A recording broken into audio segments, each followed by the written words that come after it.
Hope your week is off to a great start. I'm Min Sun-hee with our panel of foreign journalists. Welcome to the show. Thank you. Great to be back. Thanks.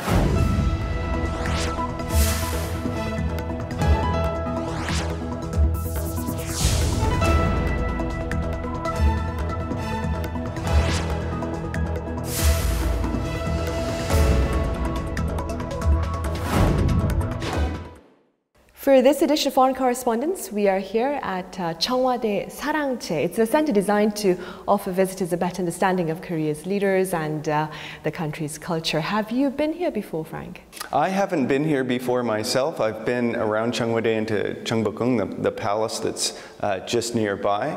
But I think it's appropriate to have something like this so that visitors can get an eye on Korean presidential history close to the office. Sure. Right. Well, last week, President Moon Jae-in was in New York to attend the United Nations General Assembly. We have details in our first report.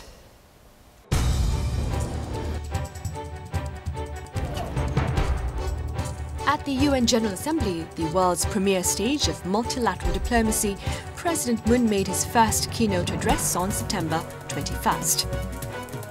President Moon strongly condemned North Korea's provocations and called for international support and cooperation in addressing the regime's nuclear ambitions. 나는 북한이 타국을 적대하는 정책을 버리고 핵무기를 검증 가능하게 그리고 불가역적으로 포기할 것을 촉구합니다. 국제사회의 노력도 더욱 강화되어야 합니다. 북한이 스스로 핵을 포기할 때까지 강도 높고 단호하게. After his keynote address, President Moon took part in the Korea-US-Japan summit, another important part of his US visit. There, President Moon, President Trump and Prime Minister Abe discussed cooperative measures regarding security on the Korean peninsula. 대단히 강력한 연설을 해주셨는데 저는 그런 그 강력함이 북한을 반드시 변화시킬 것이라고 그렇게 확신합니다. Much more importantly, frankly, than trade is the other aspect of our relationship with 日米韓で連携をして北朝鮮の核の放棄に向けた戦略を本日改めて議論をし、次の行動につなげていきたいとこのように。President Moon Jae-in has successfully completed his first diplomatic mission to the UN. The focus is now on the results that may come after his busy 5-day visit. President Moon Jae-in delivered his keynote speech last Thursday local time at the UN gathering in New York. What, Frank, in general, is the significance of these speeches? Well, I think they represent really a great opportunity for the leaders of countries to make their case for issues that they feel are important, but also that they feel are important for the world. There have been some incidences and specific sensational speeches made at the United Nations General Assembly, and one was made there with Donald Trump, again, threatening North Korea.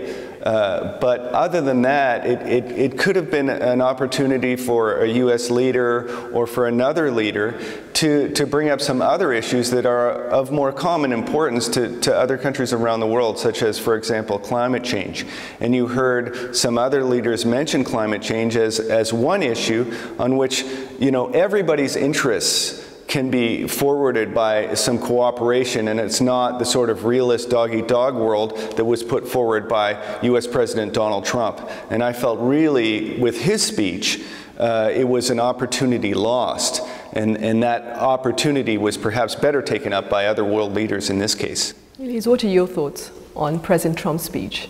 It continues a trend of obviously bellicose rhetoric from the American president. It was largely apocalyptic, and the threat itself would break every international humanitarian, law.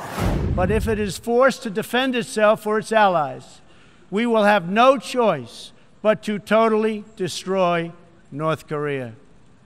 Rocket Man is on a suicide mission for himself and for his regime.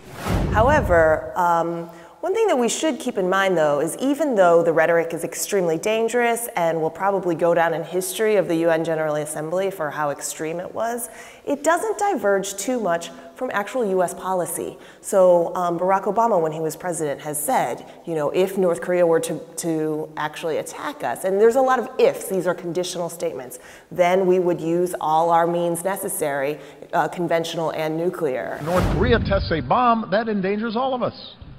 And any country that breaks this basic bargain must face consequences. So Obama said that, but far more carefully.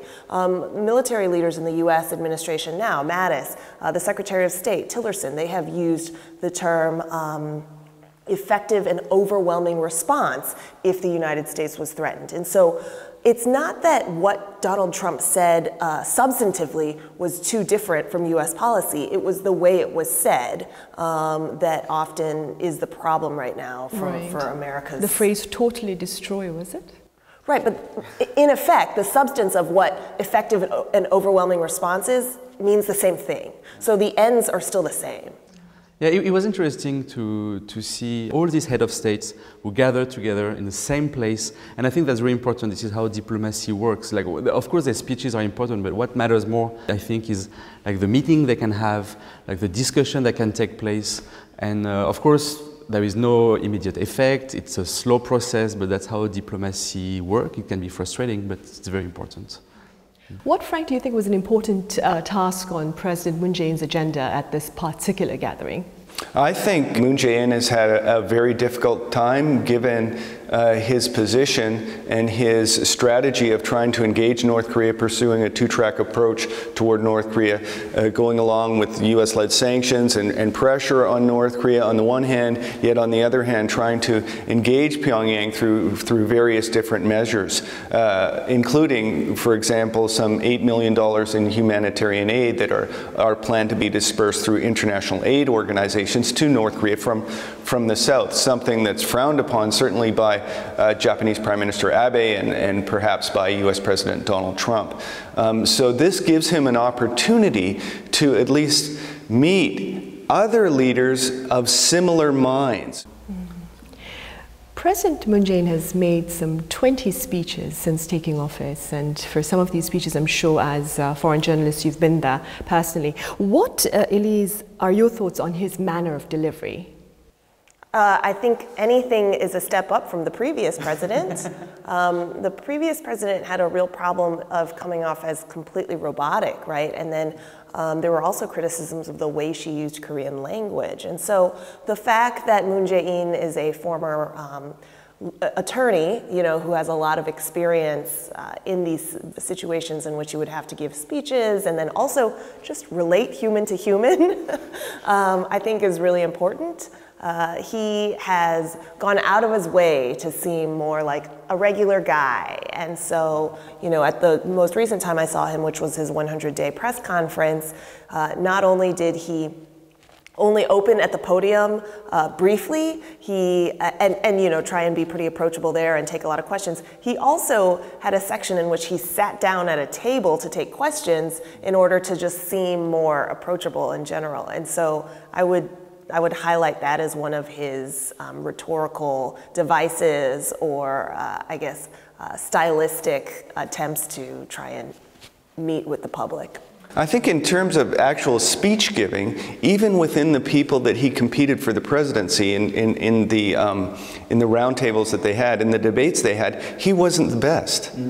But there are other things that he does that I think that engages people more that don't really have to do with the actual, you know, enunciating of your words or giving a speech. One of them is that he doesn't wear a tie all the time. He has a workmanlike kind of image. It's not that important how you may enunciate your words, but other aspects of your image.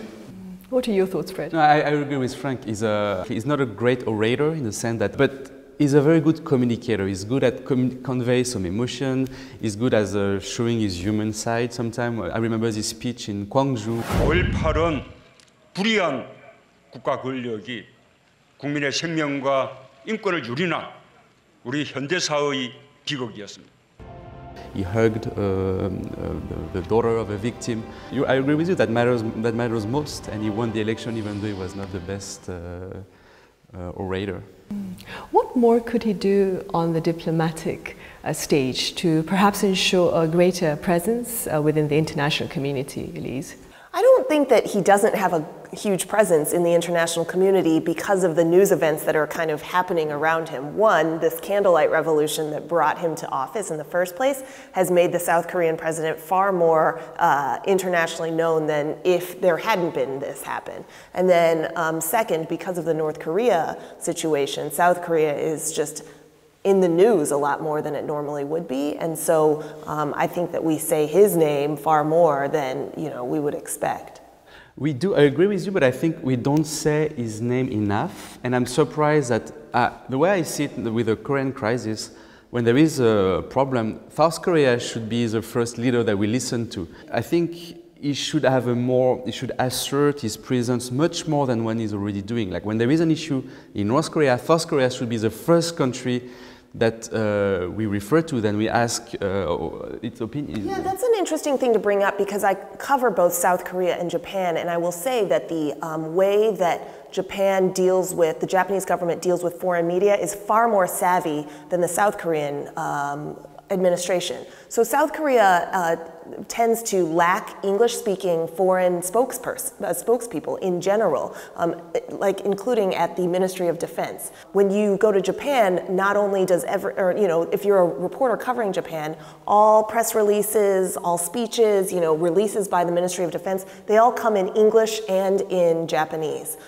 Same thing with all the various agencies. There's a real lack of that in South Korea. Even ministries that you would expect to deal with a lot of foreign press, like defense, like unification, really lack English and just lack, English language communication. And this means that if as an international reporter, you default to Japan, you default to the Japanese line on these things. And so there should be a consideration of this at the government level. So that's quite interesting. So you basically think a greater presence comes from in English, of course. My next question to you is what you thought were perhaps some ways in which the new administration, the Moon administration, could ensure greater presence in the international community. I understand right now it's English then access by reporters, by journalists like yourselves to English, to information in English from these ministries. Right, in this next report we move beyond the UN gathering in New York last week to cover many of the other bilateral and multilateral meetings held by President Moon Jae-in. After his inauguration, President Moon Jae-in worked hard to restore diplomatic channels at the summit level. This past May, as soon as he was elected president, he held phone talks with world leaders to fill the gap in summit-level relations. And in late June, President Moon took part in the Korea-US summit just 51 days after his inauguration, faster than any previous administration. At the summit, the two leaders reaffirmed the ROK-US alliance and formed a broad consensus on North Korea policy. Some foreign journalists even reported on the cordial atmosphere shared by the two leaders during the summit. President Trump also posted a message on his SNS account claiming that he had a very good meeting after the state dinner with President Moon Jae-in. At the G20 summit in Hamburg, Germany on July 7th and 8th, President Moon received a lot of attention from world leaders as the new face among the group. Reflecting the high level of interest, over 10 leaders from countries including France, Australia, India and Canada requested bilateral talks. During the 4-night, 6-day event, President Moon was said to have successfully restored diplomacy at the summit level and reaffirmed South Korea's role in tackling issues on the Korean peninsula. 도발을 멈추기 위해서 국제적으로 더욱 강도 높은 제재와 압박의 방안이 강구돼야 할 것 같습니다. On September 6th, President Moon began his summit diplomacy efforts for the second half of the year, meeting with Russian President Vladimir Putin and attending the Eastern Economic Forum. At the summit, President Moon and President Putin agreed to strengthen bilateral economic cooperation between Korea and Russia, but were divided in their opinions on how to tackle North Korea's provocations. 여기서 북한의 도발이 멈추지 않으면 통제할 수 없는 국면으로 빠져들 수도 있다고 생각합니다. В то же время Понятно, что решить проблемы Корейского полуострова одними лишь санкциями и давлением невозможно. Не стоит поддаваться эмоциям и загонять Северную Корею в угол. Meanwhile, President Moon will continue his diplomatic activities in November by attending the Asia-Pacific Economic Cooperation Summit, the ASEAN Plus 3, and the East Asia Summit. With tensions rising on the Korean Peninsula, the importance of summit diplomacy has become more apparent than ever. Much attention has been focused on how the Moon administration will enlist cooperation from world leaders. Right, so what general impression do you suppose President Moon Jae-in has made among his global counterparts? I mean, he was elected after the candlelight revolution, as they called it, and I think he has a good image because of his past as a human rights lawyer, because of his position related to North Korea. I think in Europe, at least, we consider that dialogue, opening, trying to engage with North Korea is a solution, so that made him as well, gave him some positive light. And I think that's still the case. I think he has overall, I mean, in the French press, at least after his election, all the articles were pretty positive, while on the contrary, for the previous president, the media were much more cautious after she got elected. So he has a good image. Yeah. As a journalist, Frank, what are your personal thoughts about President Moon? I think we do, I don't want to speak for the foreign media, because certainly I have a different perspective and share a different perspective than much of the foreign media here in South Korea. But I would say, they view him something as a populist, and yet a principled populist. And if you look back at his international sort of position within leaders of the world, I think that's reflective of his approval rating here in South Korea. Even though there's this crisis taking place on the Korean Peninsula with North Korea, and Moon Jae-in is kind of handcuffed in his relationships with other very conservative leaders, he's still, 70% or higher in approval ratings with the South Korean public. And I think that can do him service in his diplomatic initiatives toward North Korea, and we'll probably see that in the coming weeks as the problem with North Korea is dealt with by the international community more. In witnessing his interactions with his foreign partners, Elise, what do you think about his interactions, his manner of interactions with these foreign partners? Is it more demanding, more courteous? No, it seems like it's pretty courteous in general, and it seems like Moon Jae-in has a sense of being able to read the room. That is, to meet people where they're at. He seemed very jolly with Merkel, for example. I thought that they seemed to get along and have a good rapport. And then he didn't let Donald Trump, yank his arm off in one of those Donald Trump macho handshake stand-downs. So it seems like he's able to navigate these situations fairly well just by being a human being. And I don't think these diplomatic situations are so hard if you don't overthink them or overplan them. And so that's effective for Moon Jae-in.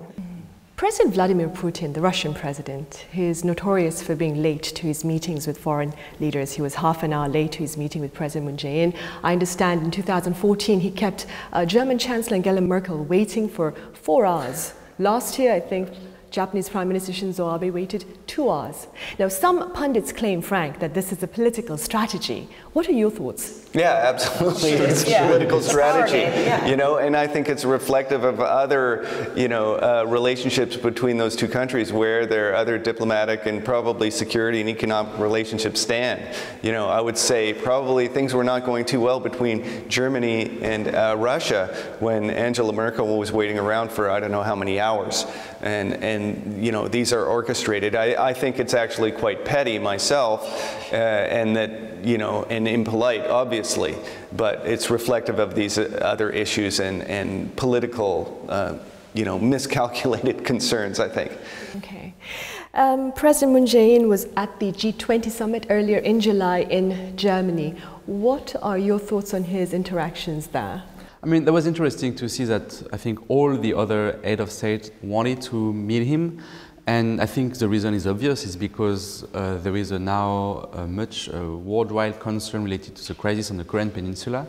North Korea did very surprising progress in its nuclear and ballistic program. So I think it's a positive thing, like most of countries want to speak with the head of South Korea to hear what he has to say, to hear his policies, the solution he would suggest. Now, well, I mean, it's good that now what I want to see is results. Okay, you met, you discussed, but really, once again, I want to see South Korea assert itself more strongly and occupy a more important position on the international scene related to North Korean issue. You were going to say something, Frank? I was just going to say that, you know, a lot of times when I talk to ordinary South Koreans, they ask me, why are you so interested in South Korea? And they have this, you know, very modest impression of South Korea. South Korea is one of the 13th largest economies in the world. It's a very important country. And in terms of the North Korean issue, a European perspective that Fred just shared, Moon Jae-in represents, you know, one of the leaders that's talking the most sense when you listen to Donald Trump and Abe and certainly Kim Jong-un. So he's the one that Europeans are going to look at and say, listen, develop a strong strategy toward North Korea. We'll help you do this and find some way to engage North Korea and get out of this without a nuclear war. The Korean leader and the French leader came into power around the same time with calls for reform. What are perhaps some similarities they share? And then again, what are some differences? I mean, I would see first, I see a lot of differences more than similarities. First, in terms of age, Macron is very young, Moon Jae-in is not. Macron is center-right, Moon Jae-in is center-left. Macron is a former banker, while Moon Jae-in is a former human rights lawyer. So I see a lot of difference in terms of ideological view and political stance. Of course, they share similar views related to free market and freedom of speech and liberal values that are important. I see. Frank, both President Moon Jae-in and his Canadian counterpart Justin Trudeau were recipients of this year's Global Citizen Award by an American think tank called Atlantic Council in the field of international affairs. What do you think is the reason for this honor to the two leaders? Well, I think, both of them politically are sort of progressive social democrats, and they sort of came to power promising to work for the middle class, for those less well-off in their countries. If we look at Trudeau, what he is trying to do in terms of NAFTA is develop a progressive free trade. You know, a lot of free trade that's happened in the past, and the main problem with it is that it costs jobs in developed countries, and the middle class is being left out with, you know, increased technical innovation and offshoring of jobs. And Trudeau pointed to that and said, listen, this is a failure of our governments to include the middle class in the opportunities and development that free trade can bring. And we need to change, you know, our labor laws and our labor codes in order to, you know, buoy that middle class. And when we look at Moon Jae-in, of course, his coming to power with the candlelight revolution that we see, you know, as part of our set behind us, demonstrates, again, his similar commitment to the 99%, to say, we want to bring more people into the middle class, I'm going to work for you. And I think that's really the reasons why the two of them received that honor. Elise, the United States, China, Japan and Russia, they were all members of the stalled six-party nuclear talks that sought to deal with North Korea's nuclear ambitions. Washington and Tokyo appear to be on par with Seoul, but Moscow and Beijing have yet to adopt a tougher stance, so to speak. What perhaps could the Moon administration do to ensure greater support from these two partners in easing security, stability concerns in the region? I don't know that the Moon administration can really act alone, to be honest, because the core security threat is between North Korea and the United States. And so this is what ties President Moon and South Korea's hands in all of this. But I would hope that because increasing military rhetoric and considering military options can only go so far up until the point of, you know, destruction, I would hope that the talk gets less heated and there is more interest in dialogue overall by all the parties. Right. Well, it's been 4 months since his inauguration, and President Moon Jae-in has been quite active on the diplomatic stage. We hope his efforts will bear productive fruit in the near future. Thank you for watching.